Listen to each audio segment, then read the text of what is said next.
Then he's yanking her on stage and shit. What is going on here? And then she acting like she don't know what's going on, and she looked like she want to say no for real, but she was given, like, you know, she was forced to do this. You know, the way he was acting was very aggressive. You know, like, this is bad.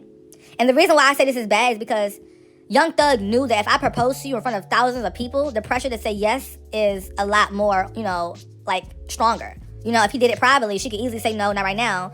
But, you know, he pressured her. And it's sad. And, you know, normally people will be saying congratulations. Normally the comments will be like, oh my gosh, I'm so proud of them. I'm so happy. Nobody's happy. Nobody's happy. Nobody's saying congratulations at all. Nobody's clapping. Nobody's clapping. Nobody's making no noise. Nobody said that to you. Okay? Mariah the Scientist, I feel bad for you. I genuinely feel bad. And if you are listening to this and you have an abusive relationship going on, somebody who's openly admitting to cheating on you, lying to you continuously, it's not going to get better. It's not. No marriage, no new baby, it's not going to get better. Okay? People don't change overnight. People don't change because a ring is involved. And people sure as hell don't change in a few months. That's not how that works, okay? That's not how that works. Okay, Mariah, you will go down as the dumbest slut and I'm sorry, you're not a slut, but the dumbest bird brain in the industry, okay? That's what it is, okay? And the ring ugly as shit. It's giving Super Bowl ring. It's just, all of this is just annoying. It's all irritating to me. The ring mad bulky and just oversized, and it's just a lot going on. I ain't rocking with it. But let's talk, let's chat. How do you all feel about this tea right here? Are you all happy for them? I'm not happy. Okay, I'm not.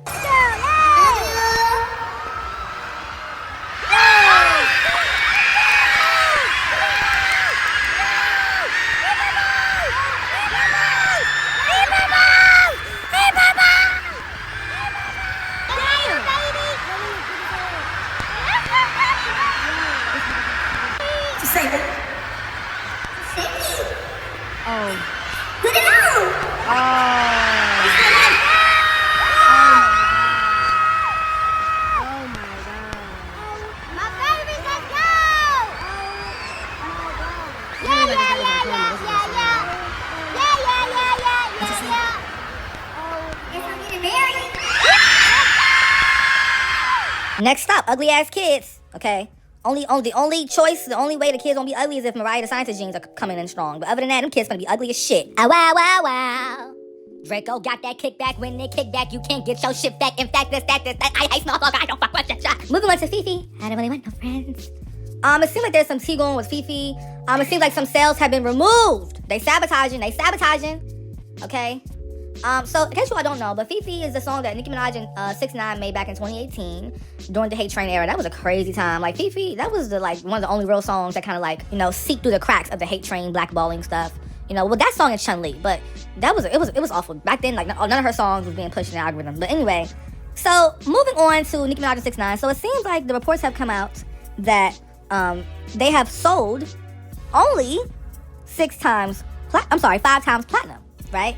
In the US. That's the reports that's coming out now. But in case y'all don't know, but the song is actually already 8 times platinum, and that was back in 2018. People are saying, who is sabotaging these sales? The units are, like, going down. Typically, it's supposed to be, like, going up. And also, we are also supposedly supposed to have this song at diamond eligible. Why is it only 5 times platinum?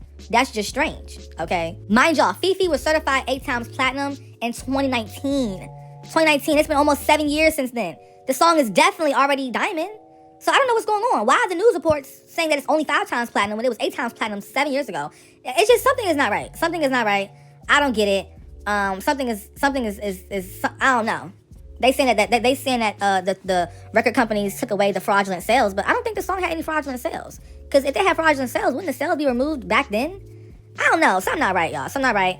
But people have been talking about Fifi all in my timeline. And it's been like a crazy conversation. Okay, they said that RIAA has also removed Nicki Minaj's credit from the song and now listing only 6ix9ine as a sole credit artist. Okay, they're also saying that Nicki never even had a credit for the song. So even if Fifi did go diamond, she wouldn't have that on her belt. That's strange, because I thought it was like you know how some songs say featuring, I thought this song was like an equal joint collaboration. You know, it wasn't really a feature. I thought it was just 6ix9ine and Nicki Minaj, not 6ix9ine featuring Nicki Minaj. But, you know, I don't know, something not right. Moving on to Cardi B and Nicki Minaj. People are having a conversation about Cardi B and her new Saudi Arabia era. People are saying that, remember when Nicki Minaj pulled out of a Saudi Arabia festival to support the LGBTQ plus rights and women's rights, only for Cardi B to perform there recently and be praised for it, okay? People are noticing the double standard between Cardi B and Nicki when it comes to how they're treated, how they are expected to behave, and things to do, okay? Now, I think honestly what it is that people know Cardi B's a dumbass. Like, they know she's dumb. They know she's not the smartest. They know she's kind of slow. They know that. People know that. So I think it's like you wouldn't expect a second grader to behave like a 10th grader. You know what I'm saying? But people know Nicki is smart. and they're intimidated by her. So they add all these rules on her and these type of, expectations because they know she ain't no dummy, okay? So then they start to overanalyze her and then place her into this box. But with Cardi B, she's not smart at all. So, I mean, it's easy to just downplay what she do, Look at the way she acts, talks, behaves in the media. Nobody takes her seriously. So I understand why people downplay, what Cardi B be doing. I understand why. But at the same time, though, it isn't fair. But at the same time, it is fair because Nicki's not on her level. Nicki is above Cardi. So if Cardi B were to do a Saudi Arabian show and perform when, the LGBT rights there are terrible, let her do that. Let her do that. Because guess what? At the end of the day, okay, she gets a pass. So why not? Why not get that bag, okay? But y'all want to call Nicki Minaj transphobic and anti-LGBTQ when she literally didn't perform there because the majority of her fans are gay. Let's stop acting like Nicki is some transphobe. She's not. There are certain things that she doesn't agree with in the community, and that's fine. Hey, that's your opinion. But, okay, let's not act like Nicki Minaj is she's just anti-LGBTQ. No, it's Cardi B. When have we ever heard Nicki Minaj say the T word? Okay, Cardi B says that stuff. Okay? So I'm glad we're having this conversation. You know why? Because I don't expect more from Cardi B. I don't. I genuinely don't. Okay? So that's my personal take on that. I'm glad we're bringing this up. I'm glad we're having a side-by-side conversation about this type of stuff because y'all let us sweep stuff under the rug. But I get it. At the same time, at the end of the day, Cardi B's not really like a person that people look up to. Like, they just laugh at her and sing her songs and say, okay, you know what I'm saying? Like, yeah. Moving on to Billboard. Billboard has changed the rules once again.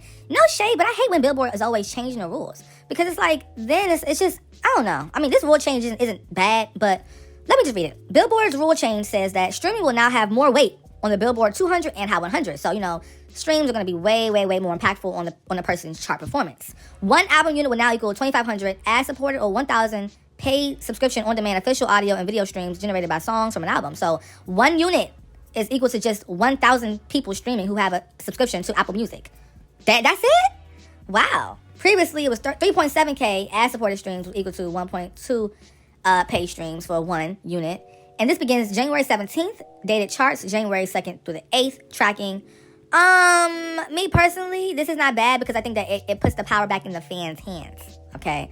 Back in the day, radio play was number one. But I think they're realizing now, radio and that format is just kind of going downhill.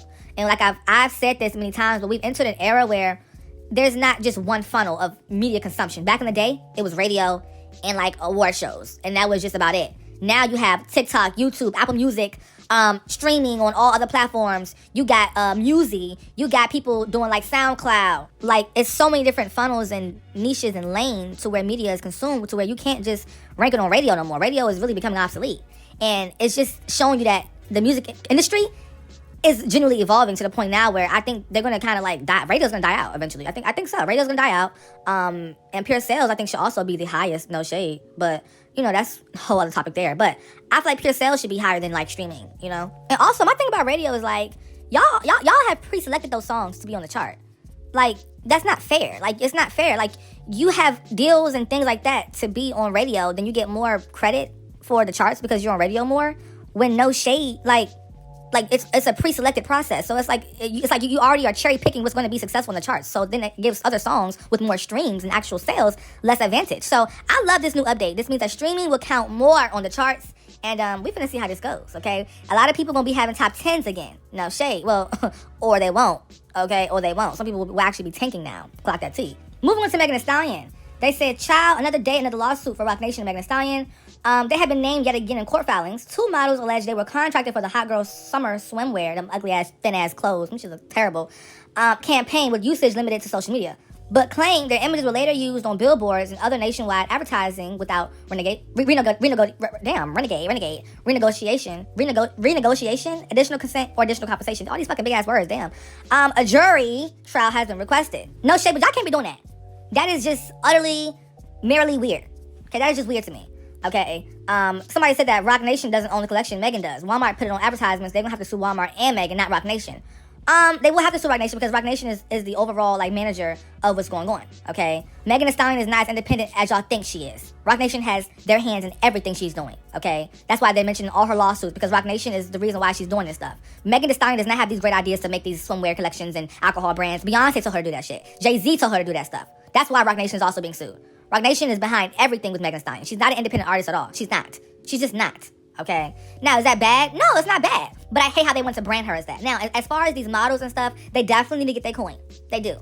Okay, they definitely need to get their coins. I've been in similar situations like that. One of my advertisers was supposed to stay on TikTok platform. I saw my shit on Instagram. Why is this going on here?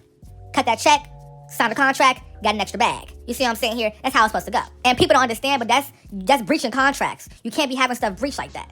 Okay, and get them coins. If I was them, I would sue Roc Nation and Megan for a couple bands. Okay, fuck a couple bands. I mean a couple million. Okay, I don't know. Give me a couple M's. Okay, we can settle that with the M. Okay, F a K. I need an M. Ice Spice fans are mad because Thuti by Ice Spice has failed to enter the Billboard Hot 100. Now, I think this song is a hit. It's great, but y'all gotta also understand, Ice Spice fans, it is the holiday season, and when it is the holiday season, if your song is not Christmas music, corporations are not going to promote it. Point blank, period. The song is great, but I think give it some more time, y'all. Give it some more time. But also, Ice Spice, she isn't really a girl who's ever really charted high like that. She was only able to chart high when she collaborates with her bigger artists that, work with her, like Nicki Minaj, Taylor Swift. She can only rely on high numbers when she's getting pushed by bigger people. So no shade, she's never been a girl who's been able to chart strong by herself like that. She never has. That's never been her style, Moving on to The Breakfast Club, okay? They said they are incredibly excited to announce The Breakfast Club's new exclusive partnership with iHeartMedia and Netflix. Starting early 2026, Netflix will be the exclusive home for video episodes, expanding its global reach. Big moves, bigger culture. The Breakfast Club is coming to Netflix in January 2026. Who asked for this? If I barely watch that on my iPhone, why would I put it on my TV? I mean, seriously, no. And no shade, but this is not going to give y'all, this is going to be a waste of money. And iHeart and Netflix, they're going to see a red negative sign, okay, beside the number that is producing money. It's not going to be no big influx. We can watch it on YouTube for free. Why would I pay a subscription just to watch Breakfast Club? Are y'all dumb? Y'all saying global reach, global reach, global reach. Don't everybody got YouTube? Isn't YouTube globally too? Like, I don't understand why y'all act like YouTube wasn't enough. Y'all are slow.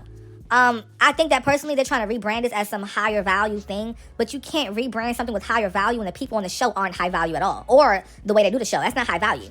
That's trash. That's gutter. Moving on to Rihanna.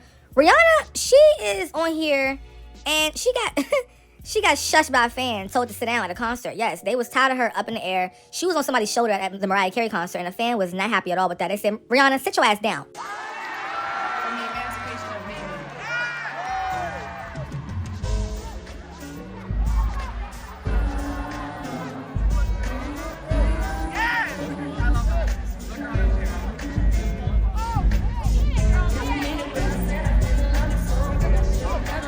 No shade, Riri. I don't care how rich you are. If you're ruining my view, stop. Okay. Also, baby, me paying $500 for a concert versus you paying $500 for a concert are two different things, baby girl.